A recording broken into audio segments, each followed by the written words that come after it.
There's a moment that most leaders don't really talk about. It's not burnout, it's not failure. It's actually a little bit quieter than that. It's the moment when you stop believing that things can really change, but you kind of keep showing up anyways. You do this because you're super responsible, right? You go to the meetings, you fill out the reports, you put out the fires, you're still holding the schedule together. And from the outside, it looks like leadership. But on the inside, there's something that's actually shifted, and it hasn't shifted in a good direction. It hasn't shifted forward. It's actually kind of shifted back. This is what I call passive resignation. It sounds kind of like, well, this is just how we're doing it right now. Aaron, we've tried everything, and I don't know what else to try, so we're just going to do our best, I guess. People just don't really want to work anymore, Aaron. They're just kind of lazy. So I guess I'll deal with it tomorrow. Now, this is kind of the dangerous part, is that, passive resignation doesn't mean that you don't care. In fact, I work with so many senior living leaders, and they think that, I definitely don't have passive resignation because I care so much. But what I've kind of learned is that it doesn't mean that you don't care. It just means you're tired of being disappointed. Senior living leaders carry a weight that most people never ever see. I mean, think about it. You're actually responsible for human lives. It's not like you're at the store selling greeting cards. You have families who are often emotional and they're afraid of what's happening with their loved ones. You have staff members who are exhausted, maybe from call-out culture.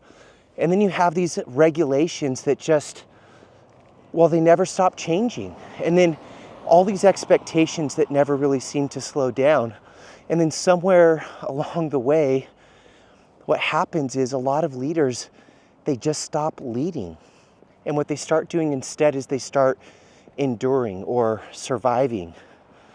But what I want you to know is that leadership was never meant to be about just survival. Leadership is about influence, and influence always begins with engagement. So here's the truth. Your team doesn't actually need you to have all the answers, but they do need you to be engaged. They need you to be present, and they need you to believe again that even when it's hard, we can get through this. And what I want you to also know is that passive leaders, they don't actually create passive teams. When a leader gets passive, what they do create is they create low energy. And low energy is such a killer, right? Because low energy is contagious. Low energy is contagious in the same way that a smile is contagious. Like, hey, how are you? You've had someone smile at you. It creates a high energy moment. But low energy is just as contagious. Hey, how are you doing? Yeah, I'm fine. Whatever. Hey, can you go over there and take care of that for me? See, low energy drags people down. So does quiet resentment. There's loud resentment. I'm so tired of Aaron. He never stops talking. But then there's quiet resentment where, Aaron walks in the room and he starts talking and you go, whatever, right? You just kind of brush it off. See, quiet resentment is just as cancerous as loud resentment. And oftentimes that turns into minimal effort. I'm not even really going to try. Why should I give my best effort? See, what happens is your culture, if you have this passive resignation happening, your culture begins to slowly drift. And what I want you to know is that your culture is either going to grow on purpose or it's going to drift on accident. But either way, your culture is not going to be passive. Your culture is going to do something.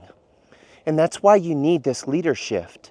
The leadershift from passive resignation, if you want to make a difference, is that you have to move towards proactive engagement. And what I want you to know is this isn't about doing more. It's actually just about choosing differently. It's the decision to say, I may not control everything, but I definitely control how I show up. It's taking the time to address small issues before they become big issues.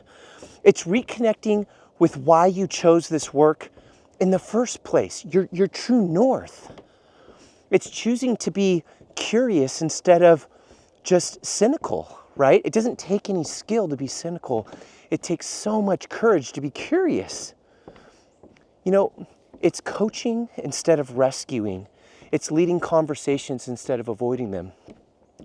And so what I want you to know is that when a leader shifts, everything shifts, because engaged cultures create safer cultures. Hi. Stronger accountability, more confident teams, lower turnover, environments where people feel seen and not just managed. Here's what most people miss. And this is a big one. I see this across all kinds of teams. It doesn't really matter the teams, whether it's like a church team or whether it's a senior living team or whether it's a school and a principal. The thing that most people miss, specifically leaders, is we undervalue the reality of how much your team takes their emotional cues from you. They don't run and grab the handbook. On page 42, it says to do this.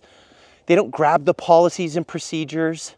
They don't call the corporate office, in Boise and say, boy, our home's really going through it right now. What should we do? That doesn't happen very often. When things are difficult, what people do is they look at you. They look at you as the leader, and they look at your posture. And if you lead with that sense of passive resignation, your team will too. But if you lead with engagement, you give them permission to rise. See, this leadership isn't about just being perfect, but it is about being intentional.